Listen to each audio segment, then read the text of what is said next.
All right, thanks for having me, everyone. It's such an exciting place to be with such a full room of diverse people. I kind of didn't really know what to expect when coming here, so I'm very excited. And thank you for the introduction. So yeah, I'm the founder of SunTenants, which is a social enterprise trying to bring the solar revolution to Australia's rentals. You may have heard the statistic in the news a bit recently. So 1 in 3 residents of New South Wales are locked out of the benefits of solar. And really, it's more than solar. Solar is energy efficiency. It's generally they're locked out of taking control of their energy bills because they rent.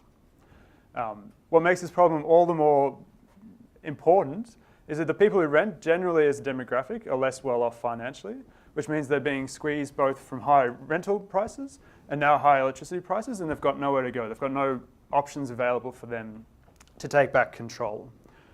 This is a statistic from the AMC that almost 1 in 4 Australians struggles to pay their electricity bill. And this was from early 2016, so this is before this year's electricity price rises again.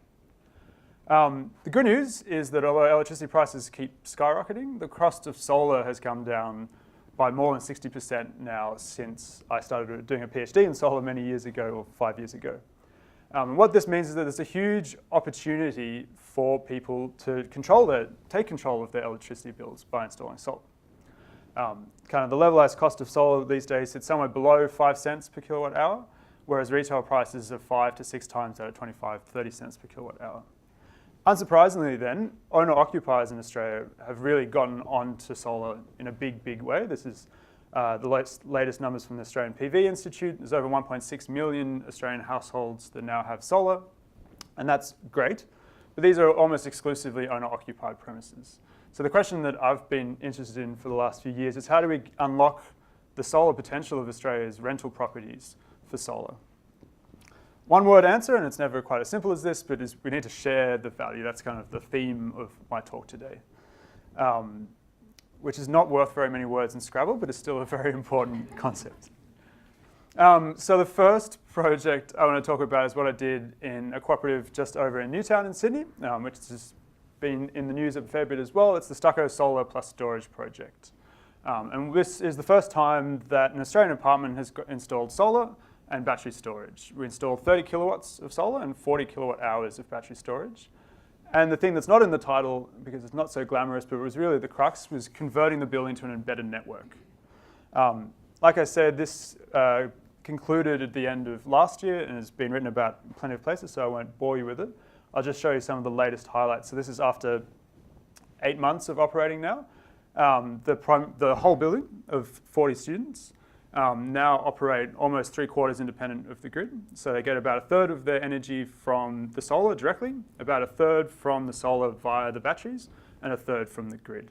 What this means for them is that the building as a whole has reduced its electricity bills by 90%. Part of that is because we're now an embedded network and can buy and sell electricity at better rates under a business contract. And for the students living there, I did live there at the time, but unfortunately no longer do, they've more than halved their electricity bills, which is a pretty dramatic impact for low-income students, saving about $120 per unit, a unit being 5 people per month. So that's really, really excellent to see, a really great impact. So my kind of like learnings from that, I summarized in an article in The Conversation called Get In on the Ground Floor. It involves this slightly complicated flow diagram of what, if you live in an apartment, you have different choices depending on how big you are, what your organizational structure is and whatnot. The take-home messages of that is if you live in a high-rise, the best thing to do is just install a solar system to power the common area, the lifts, lights, fans, that sort of thing. If you live in a low-rise building, say 20 units or less, to install individual solar systems per unit and just wire them directly into each unit. The thing that's missing here, though, is what about rentals? So that's kind of still what's missing, because a lot of Australia's apartments, and 1 in 3 buildings generally, are rented. So that's what I've been working on the last 6 months or so now.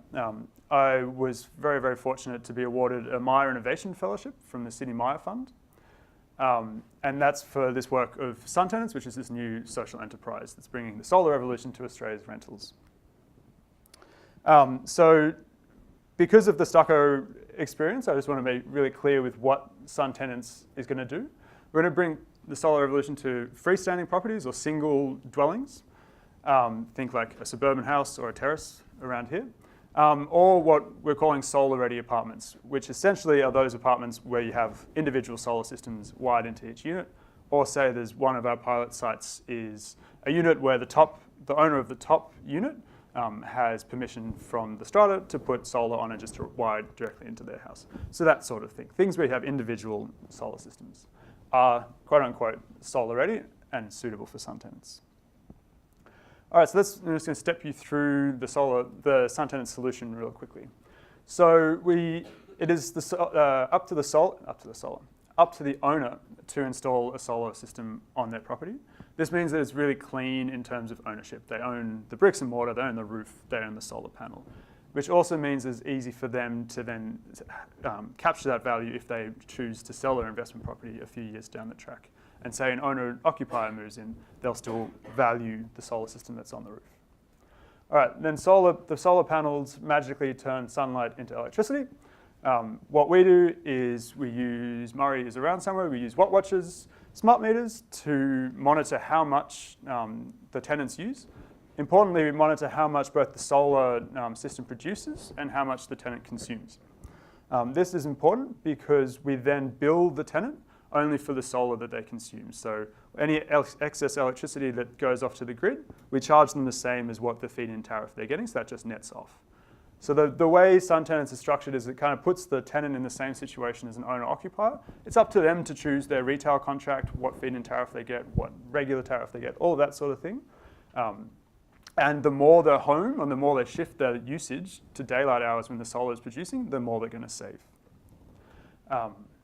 And the whole motivation of SunTenants is that tenants are going to save money. So the way, with all the complexity around different pricings and whatnot, the way we've tried to make that really clear and simple is that there's this lowest price guarantee. So in general, our rates are going to be 10, 20% less than your retail contract. But if you miraculously find a retail contract that's less, we'll match that immediately. Then to close the loop, we pay the owners a fixed monthly amount for the capacity of solar that they've installed. So that's quite important. And in addition to that, we're still workshopping exactly how this is going to work, but we're leaning towards some type of cooperative or kind of Bank Australia, if you're familiar with them, model where you as an owner of a SunTenants system also have a share in SunTenants, and then any profits that are left at the end of the year get redistributed. But don't quote me on that, we're still working on that. So the value that it's kind of hard to take this setup with different tenants using different amount of energy and turn it into a value like this. Let's have a go. So that's the difference between the cost of solar electricity and what you're buying it from the grid. And we roughly propose a split like this where we're charging tenants 22 cents per kilowatt hour. And that should provide a return on investment for the owners of something attractive, 10, 15%, while giving the tenants savings of hundreds. And that's a really loose defined. My background is in physics. This is pretty unacceptable. But it really depends on who you are, how much you're using, how big's the solar panel or system, all of that stuff. So all we can do is we can try and put you in the best position possible, like an owner-occupier, to take advantage of the solar that's on your roof.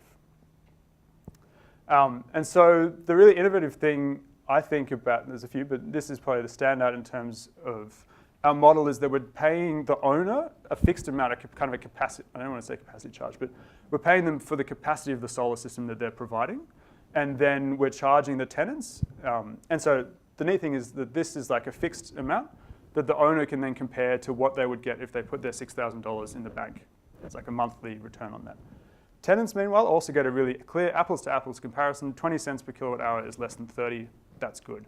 I don't really need to know much more of the details. So a way of like encapsulating that into, again, one word, I think is that, and I think that this is not the first time that people have tried to crack the nut that is solar for renters. I think what we're doing differently this time, and I think is really central, is that we're taking responsibility.